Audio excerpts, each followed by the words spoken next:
จะเรียนสู้บอลโปรสู้กุศลสิบาทสายจะทำไมบ่าไอ้โยยกันได้สรบวิดีโอโยได้ปะน้องบ่ารื้อกระราวจะเอาปีกบอลบอลบ่าภาษาคานชุบบอลอยู่ได้ยังรื้อกระราวจะเอาคนขมายจองมาขายเนี่ยคนมาขายบ่าใช่ทำไมดิ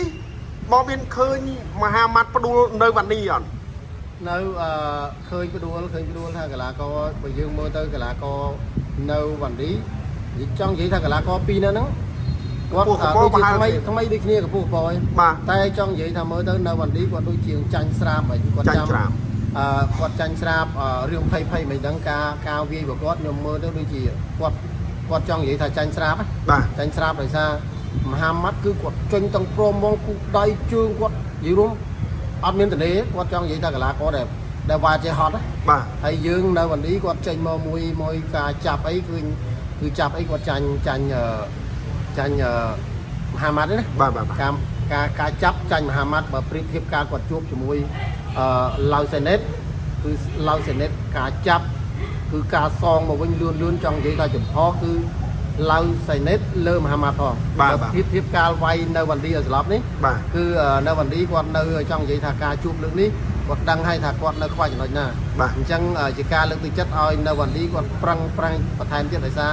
កាយសម្បទាគាត់មមល្អហើយបាទនៅតែចិត្តជឿងឲ្យប្រឹងបុកខាត់ឲ្យខ្លាំងទៀតអាចនឹងជួបសងសឹកមហាម៉ាត់នៅថ្ងៃណាមួយបានហើយបាទតែយើងមានការព្យាយាមហ្វឹកហាត់បាទអញ្ចឹងឥឡូវថ្ងៃមុននេះខ្ញុំឃើញមានបងប្អូនយើងគាត់សភាណាបាទគាត់ថាគីឡូ52គីឡូ53មានកីឡាករកម្ពុជាយើងបើគីឡូ53គឹមរៀងខ្ញុំឃើញហ្នឹងហើយដូចជាគឹមរៀងគាត់ថាគីឡូ53គាត់បាយតែបើសិនជាគម្រៀងបើគាត់ទម្លាក់មកវាយគាត់ស៊ី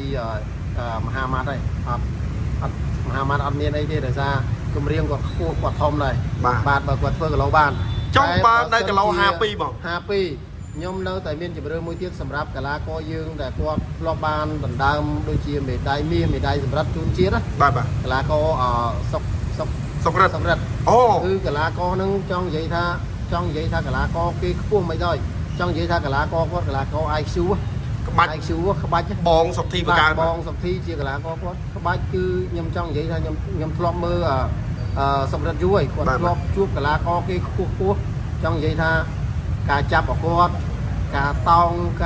ការចេញចូលរបស់គាត់នេះចង់និយាយថាគាត់អាចលេងជាមួយមហាម៉ាត់បានហើយពីរនាក់ហ្នឹងបើសិនជាចាប់ឲ្យជួបគ្នាខ្ញុំជឿថាល្អមើលមកសម្រាប់កីឡាករក្នុងប្រភេទ51 52នេះខ្ញុំនៅមើលឃើញ3នាក់ហ្នឹងមានដូចជាអ្នកដែលជួបឲ្យល្អមើលបាទ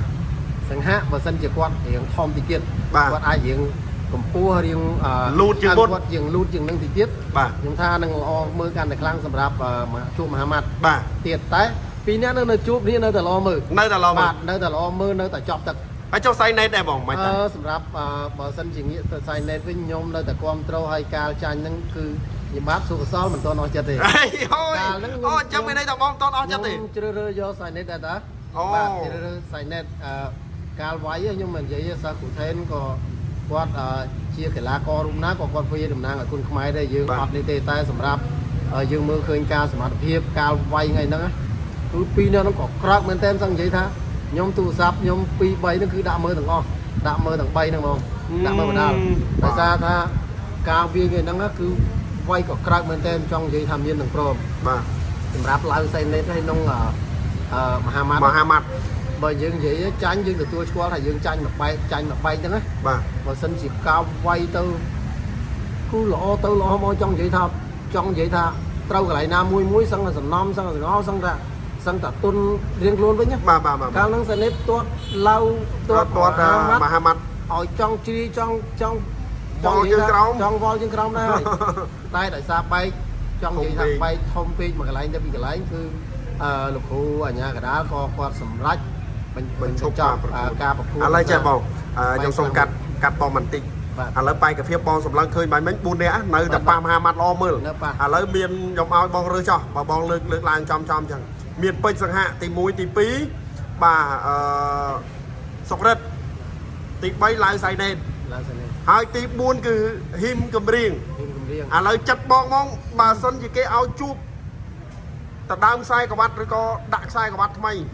បងគិតថាមួយណាដែលដាក់ជាមួយមហាម៉ាត់សាកសមបំផុត បើឲ្យសាកសមគូដែលយើងមើលទៅចាញ់ឈ្នះឲ្យកពស់កពដូចគ្នាបានខ្ញុំឲ្យដាក់ឲ្យឡាវសេណេតសងសឹកតែម្ដងខ្ញុំដាក់ឲ្យឡាវសេណេតសងសឹកព្រោះឯការចាញ់ហ្នឹងគឺចូលមកបែកចង់និយាយថាបែកវាយយ៉ាងណាដែរយើងត្រូវទទួលស្គាល់ទទួលស្គាល់តែអាវុធដែលពីរអ្នកហ្នឹងសងទៅមានមកការចាប់ឡាំឬមួយក៏ការសងទៅវិញទៅមកហ្នឹងគឺទាំងមហាម៉ាត់ទាំងឡាវសេណេតសុទ្ធតែចង់និយាយថាកម្រិតកំពូលក្នុងពូលហ្នឹងបាទក្នុងប្រភេទគីឡូហ្នឹងដាក់ឡាវសេណេតទៅគឺនឹងល្អមើលគាត់មានទាំងកែងមានទាំងអាវុធការទាត់ការចាប់ឡាំបាទតែពីរនាក់ហ្នឹងខ្ញុំមើលជាក់ស្ដែងពេលតែការចាប់ឡាំមហាម៉ាត់ក្រមឡាវសេណេតទេក្រមឡាវសេណេតបកាយចាប់ជាងឡាវសេណេតកាយចាប់ជាងការចាប់ហើយគឺការកាច់អីហ្នឹងគឺល្អជាងតែអាវុធវែងគឺឡាវសេណេតគាត់ចេញអត់ហត់ហើយជាពិសេសមហាម៉ាត់ហ្នឹងគឺមិនដឹងថាគាត់កម្លាំងស៊ូមកពីណាហាត់ដល់ណានេះលោកគ្រូថេនថាគាត់ហាត់អត់ខ្ជិលទេបាទហាត់អត់ខ្ជិលគាត់ហាត់ជាមួយយ៉ាស៊ីនគឺចង់និយាយថាគឺគាត់ហាត់គឺគាត់បុកខ្លាំងមែនទែនគឺគាត់ព្រមដៃព្រមជើងចង់និយាយថាម៉ោងសម្រាប់ម៉ោងជប់ហាត់ហើយពីរនាក់នឹងហាត់វាអេមត្រង់ថាកីឡាករដែលវាយមិនចេះហត់គឺគាត់មានភាពធន់បាទគាត់ទឹមតែមកប្រកួតឯបានតិចបានតែ20 ដងជាង20 ដងជាងឯងគឺគាត់ឈ្នះការសន្លប់នឹងច្រើនមែនទែនហើយជួបសិតតែលំដាប់សុខខ្មែរយើងអស់ហើយគឺចង់និយាយថាដូចជាអេលីតស្មីផាន់សង្ហាវាយនៅវ៉ាន់ទីបាទវាយអស់ចុះលំដាប់មកលំដាប់អញ្ចឹងបើសិនជាជួបឡាវសេណេតហើយចាញ់ឈ្នះលទ្ធផលយ៉ាងណានោះគឺខ្ញុំនៅតែគ្រប់គ្រងឡាវសេណេតតែអ្វីដែលបន្ទាប់មកគឺនៅតួនាទីដែលត្រូវបន្តទៀតជាមួយមហាម៉ាត់ទោះតែមហាម៉ាត់ចាញ់ក៏ដោយនេះទៅគ្រូថេនថាបើសិនជាអាចសូមស្នើតាមប៉ុសលេខ5ម្ដងតាមប៉ុសextreme ហងមាសក៏ដោយដាក់សុករត់ចូលម្ដងមើលបាទអូបាទបងកសលក៏តាមតន់អស់ចិត្តសោះសុករត់ជាកីឡាករគាត់ជើងចាស់តែកីឡាករគាត់ក្បាច់ដែរមានកីឡាករណាវាយគាត់ឲ្យសន្លប់ឬមួយឈប់បែកក្នុងការប្រកួតទេចង់និយាយថាកីឡាករគាត់ IQ មានភាពឆ្លាតវៃក្នុងការចាប់តូចល្អិតតែចិត្តគាត់មិនល្អិតទេបាទអញ្ចឹងបងដោយសារតែខ្សែក្រវ៉ាត់ប៉ុសលេខ5ហ្នឹងដូចជាលឺព័ត៌មានលហិតលហីណាដូចជាដល់ពេលវេលា3ខែអី3ខែជាងឬក៏4ខែហ្នឹងឲ្យការពារអញ្ចឹងខ្សែក្រវ៉ាត់របស់មហាម៉ាត់ហ្នឹងដូចគីដែរហើយបាទគេដល់ពេលការពារគាត់ថាស្រួលអីតិចឡូសៃណេតអីតដើមខ្សែក្រវ៉ាត់មួយមហាម៉ាត់យកមកវិញអីមើលមិនឃើញទេបាទឃើញបើសិនជាយើងធ្លាប់ជួបប្រកួតគ្នាម្ដងដឹងហើយសៃណេតគាត់ដឹងហើយក៏គាត់ផ្ដល់បទពិសោធន៍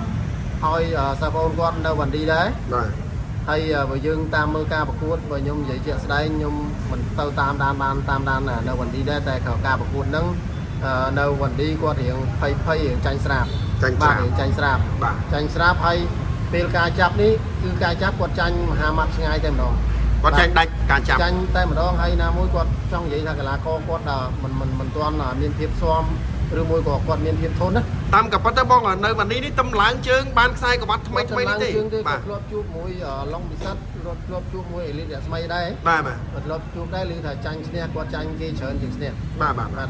អញ្ចឹងបងប្អូនបាទនេះជាការលើកឡើងរបស់បងប្រុសសុខសល់ការមើលឃើញបើចង់និយាយថាដូចជាសង្ហាគាត់អាចជួបបានតែបើសិនជាសង្ហាឲ្យគាត់ឲ្យចង់និយាយថារៀងខ្ពស់ជាងនឹងតិចទៅយើងចង់និយាយថាគាត់គីឡូឡើងលើនឹងតិចណាបាទគាត់តម្លាក់គីឡូគាត់ហូបហើយគឺគាត់